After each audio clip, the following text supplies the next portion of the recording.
Hello and welcome to The Talking Donkey. My name is Ryan and with me I have, as always, Seno. G'day everyone and g'day Ryan. Today we're talking about one of the most exciting or frightening aspects of the modern world, depending on who you ask, the metaverse. That's right. A couple of weeks ago, the divine robot, the great lord of the metaverse, Mark Zuckerberg, I think he had he live streamed. I like that, by the way. I like that little kind of mispronunciation there. Zuckerberg. Yeah, the bird. I thought that was... Zuckerberg, I don't know.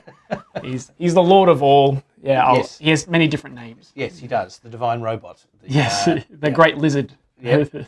Anyway, he live streamed or posted a video or something where he said that his company that controls or is in charge of Facebook and Instagram and whole other apps, they're changing their name.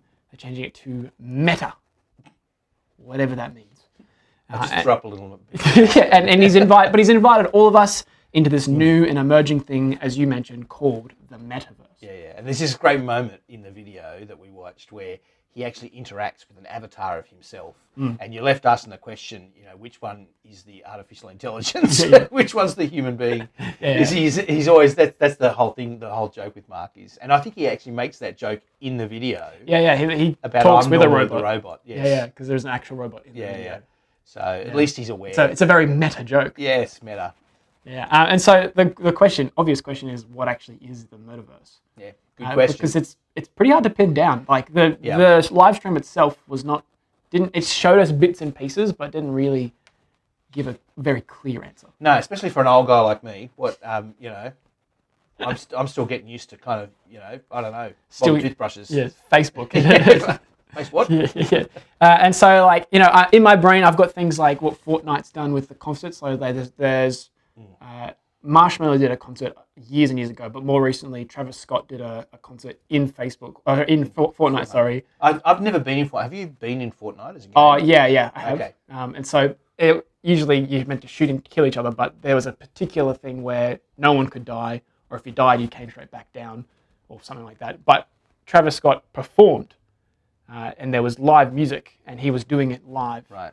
And people could just come in and watch. And that's an example of something the metaverse could be. Yeah. You could virtually go to a concert by a band and be at the concert, but online. In the comfort of your own home. And I think that's the thing. It's meant to be this augmentation of reality, this kind of overlay. So the other example people often use of the nascent metaverse is Pokemon Go. Yeah. Where you would lift your phone up and it would overlay an image over the reality of the picture in front of you, and you go, there are Pokemon in that shopping centre, go get them. Yeah. And so you could go and battle people or do things like that. And so Pokemon Go is an example of the emerging metaverse concept. Yeah, and so I think that's something that as the video went on, that became much more clear that it's not what the metaverse is trying to be is not a virtual reality in the sense of you put a headset on and you're in a completely different world. It is closer to what we would call augmented reality or AR, where you're still in your interactions, but things are overlaid or added to your environment. And so, the classic is those videos you see where people put on the VR headset and they smash into the furniture and break their television and everything because it's all crazy. And whereas the idea with the metaverse would be you put on this VR headset and it maps a virtual reality on top of your already reality. So you'd be able to walk around your house without kicking the furniture. Yeah, because you'll still see the table. Yeah, it may just look different. It might be a different color or a different. It may look like a different material or something. It might be Pokemon in it. Yeah, that's right. So not only will the things around you be different, but you can be different as well. Yeah. So in the video, there was a robot, or to make use of your shirt today. Oh yes, this is my shirt for today. I thought for the metaverse, I would put on my "I'm a Unicorn" T-shirt. A little donut being a unicorn, because I felt that expressed the idea of the metaverse very well, that you can be what you want to be. You can construct your own reality. That's right. And so it's going to be that, but it's going to be integrating all the different kind of apps. So you can go to not only your own house, but you can go to different worlds or see different things as well. They're all happening at the same time. It's an intriguing kind of concept, isn't it? That idea of a digital overlay. And like the movie Ready Player One, that idea of they're already talking about haptics or physical. So when with the gaming controllers, you have the haptics and the controllers where they vibrate when the car goes over rough terrain, that sort of thing. building haptics into the system so that you actually have some physical bodily interactions with the virtual reality you're interacting with. Yeah. So there's an intriguing kind of idea there. So if I go shake your hand, I can shake your hand in the AR and feel when we connect digitally, I'll feel the pressure in my real hand. Yes, I guess if I've got the Ready Player One suit on. Yeah, that's right. But that's what they want to do. Yeah, they want to do those sorts of things. And they're already talking about mapping your face. And so they're already talking about actually you can virtually go as a robot or as a dog or as a dinosaur or a Star Wars character. So they're already talking about, I think, in Fortnite, I think already you can actually buy your own Star Wars character suit that you can wear. And so that you'll be able to build your own proprietary kind of stuff like that off companies. I think it's another revenue stream for all the movie makers and game makers to make more money out of us because we're able to go as our favourite characters from the movies or that sort of thing. So you can do a range of things, but you can also go as yourself and you can have a map of yourself. I think most of us are not attracted to that idea, but some people might. They might be going, this looks a lot like me, and they pick up your facial expression. So you can go to a virtual meeting. So instead of going over Zoom on your computer, you'll actually sit in a room with all the other people from your work or whoever you're having the meeting with, wherever they are in the world, and you'll be able to read their facial expressions. Yeah. Right. And they're I guess they'll blush if they're embarrassed. I don't know, but So far, in the video, from what I remember, the avatars that they had looked more like the Wii characters to me. Yes, that's right. But I think as they get better and better, they'll probably be slightly more photorealistic if you want it to be. But I imagine you'll be able to airbrush yourself. Yeah. At the moment, everyone's reaction to the metaverse is boring. So. But ultimately, the aim for the metaverse is a whole of life augmented reality. You can work. You can buy and sell, you can fall in love, you can play games, you can access entertainment. So you wouldn't watch Netflix on your TV, you would actually enter your meta and watch it on a cinema screen. That's right. Yeah. And so you can do that with your friends. That's right, yes. You can go and sit down and watch TV with your friends wherever they are, and you don't have to leave your home, you can sit in your tracky dacks. Yep. But your avatar can be wearing a business suit. Yeah. Well, let's talk about some positives of this. Yeah. What do we see? What good do we think that metaverse could bring to the world? Well, it depends on what you think of the movies Ready Player One and Free Guy. So I recently watched that Free Guy movie with Ryan Reynolds. I don't know that it's been terribly popular, but it had some fun bits to it. I've seen a couple of ads for it. So yeah, and there are elements of both of those movies I think in it. You can recognise bits of the metaverse in both of those movies in different ways. I think that more immersive experience of the world is going to be an incredible positive for some people in particular. So people with disabilities and people with compromised immune systems, perhaps, they will find a way of interacting with the world that's going to be a lot more augmented by this, and will actually probably be a great positive for them. Yeah, absolutely. That comes out of the Surrogates movie. What's the guy? Bruce Willis. Bruce Willis is in that, and that was what the Surrogates were created for people like that. Oh, yes, originally, yes. It's a very dystopian kind of film, but yes, the all origin, these films are dystopian. The interesting difference with Surrogates is it's actually a physical surrogate in the physical world, and so what you do is you stay at home in your bed, and your physical kind of robot presence, your android, goes out in the world and interacts for you. And so it is really another disconnect from reality. But yes, it was originally developed for people with disabilities, so that they could actually have an interaction with people. Which is a really good thing, and not only people with those kinds of with issues, but people who are geographically they can't get to specific places. This will allow you to do that. Yeah, well, I've never really travelled a lot. I've never had enough money to just splurge on world travel, but I would love to travel around the world. I love reading and looking at different places in the world and engaging with that. So I'd find that. Or even if there are no good schools close to me, I can go to an online one and go to and get a better education. Yes, we were talking about our co-workers, a bit of a digital curmudgeon, perhaps playing Settlers of Catan in the Parthenon with their friends. So that'd be the experience. The opportunities are endless. And so but all those things you can even go to Woolies virtually. That's what I dream about. I dream about virtually going to Woolies and strolling the aisles virtually, and filling my trolley and then going to the checkout, and that's my order, and then it gets delivered to my home. I think that would be that for me. That's the height of the metaverse for me. Would you have it so that you couldn't meet anyone as you strolled down the aisles? Absolutely. Yeah. I would be in my own personal Woolworths. There'd be no other people. Just no screaming kids. I wouldn't have to wear a mask. Yeah, that's true. Which is attractive these days. Yeah. So I feel like the virtual Woolies is probably the epitome, the height. Yes. Of the metaverse for me. But you can also meet people, like not just COVID, in terms of COVID situations, but in terms of people that might be at risk to you, like you can meet them in a way that's safer. That's right, yes. And I think for online dating, there'll be a bit of a positive there. People have always done online dating. They've always started that process of meeting a person online. That's been happening since the internet's been around. And the metaverse just, I guess, amps that up, takes that to another level. I guess there's a positive negative there in terms of not ever engaging with a real person, but there are positives when it can be dangerous. I think the getting out there in the world. I was talking to my daughters about going out into town and what you need to do in terms of buying a drink, and if you turn away from your drink, you're done with it. You can't turn back to it and take it because you don't know what someone's put in it. And just thinking about the world like that it is unsafe in a way. There are problems with physical interactions, and that I think the digital universe can help solve for some people. Yeah. So there are some positives, I think. Yeah, I think so.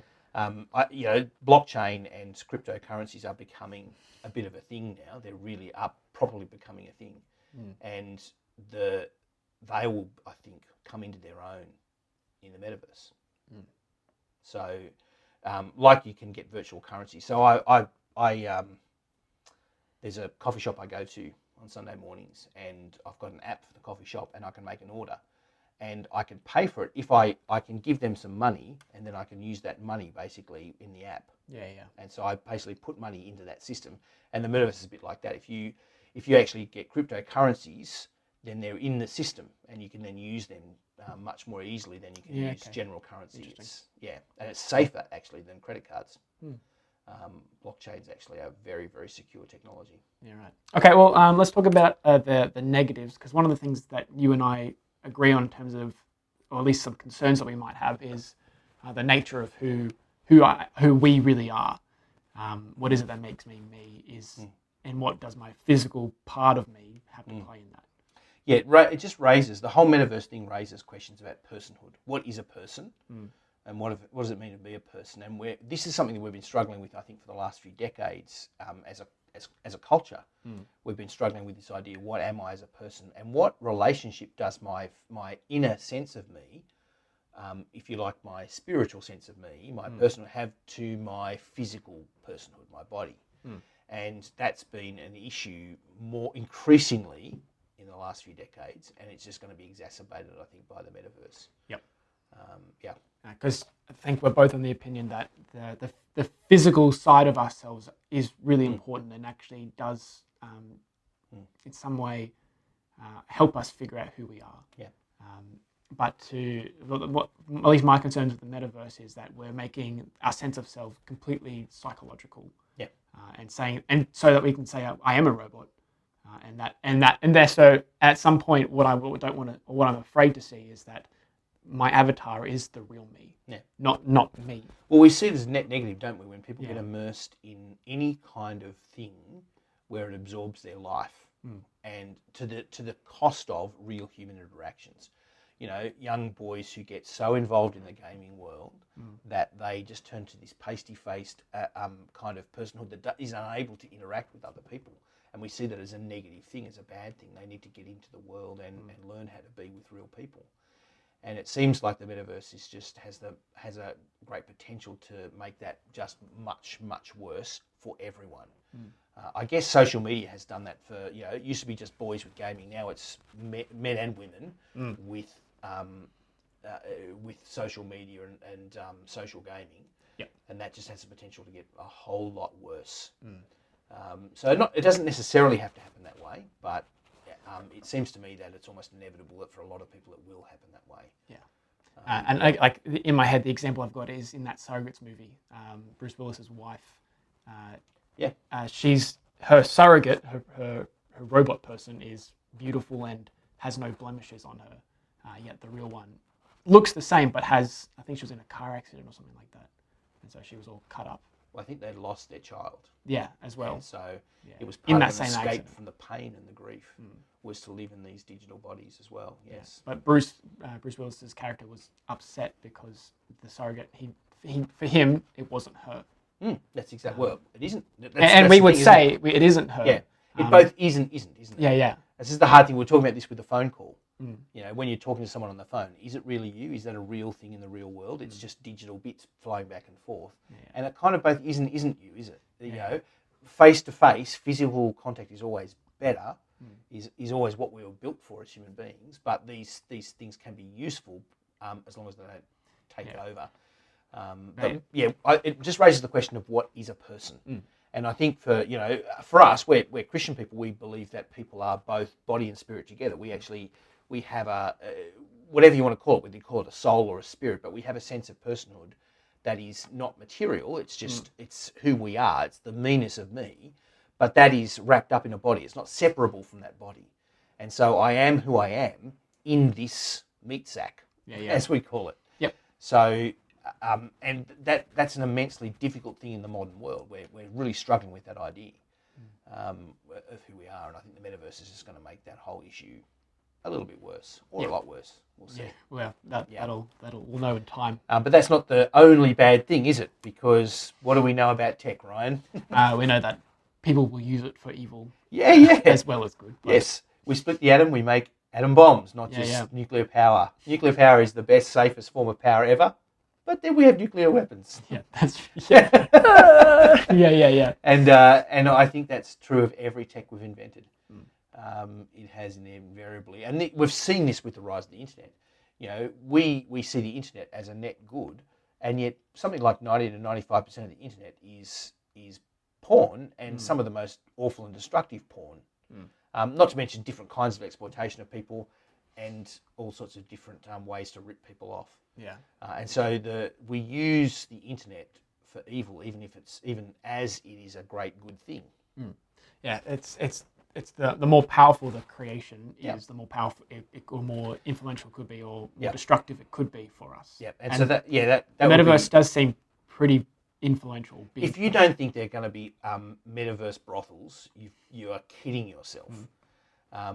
We are the entire metaverse is going to be, of course, it's going to be exploited by our worst instincts, and that's not somewhere out there. That's inside of me and in every human heart. And so, of course, there's going to be the most awful of online things. And one of the big questions is, when I'm doing stuff online, am I doing it? Am I doing it, or is something else doing it? Who's doing it? What's being done? That's one of the issues with the movie Surrogates. Who's doing these things to whom? Is it really a crime if an avatar attacks another avatar? Beyond it being their property. Yeah. Is it really cheating if it's online in a game? There was that classic moment in Free Guy where the female gamer kisses the character in the game, Ryan Reynolds, and it's like, well, is that real? Yeah. And these are all the questions that we're going to come up against, along with those issues of exploitation. I think it has the potential to make some bad things much worse. Yeah. Well, at least for the moment, though, the metaverse is looking pretty boring. Yes, at the moment it's pretty dull. Yeah. And the version you've got of it's pretty boring. But who knows what it'll become. But yes, there's that famous. I saw a Babylon Bee meme the other day. We might try and whack it up on the video while we're talking about it. But it's just a picture, some kind of wild picture, but it's I can't remember. I think I've got it here somewhere. God develops ultra-realistic metaverse where people can talk, learn, and work with other people, calling it universe.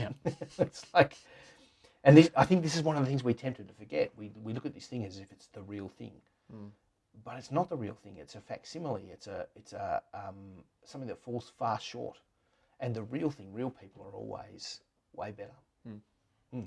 Graphics are way better in real life. Yeah.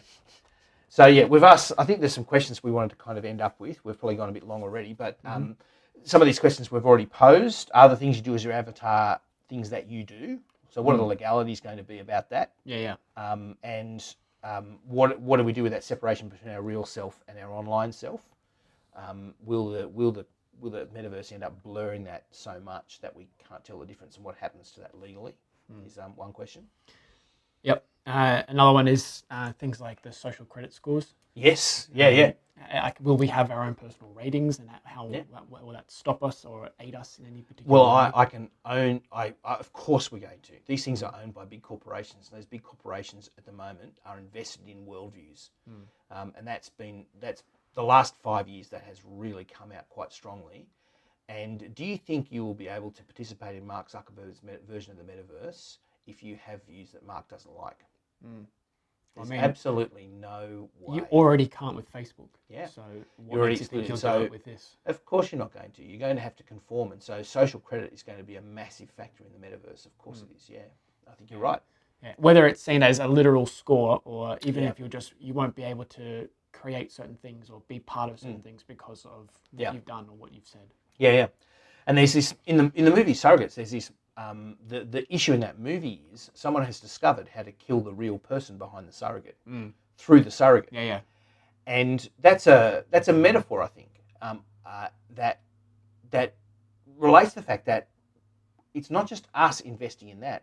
That will have an impact on us. The metaverse will actually act on us. It'll affect us. Yeah. It'll affect us in different ways. And are we prepared for that? Do we understand what those things are? What's the good and bad of that? And how we might deal with it?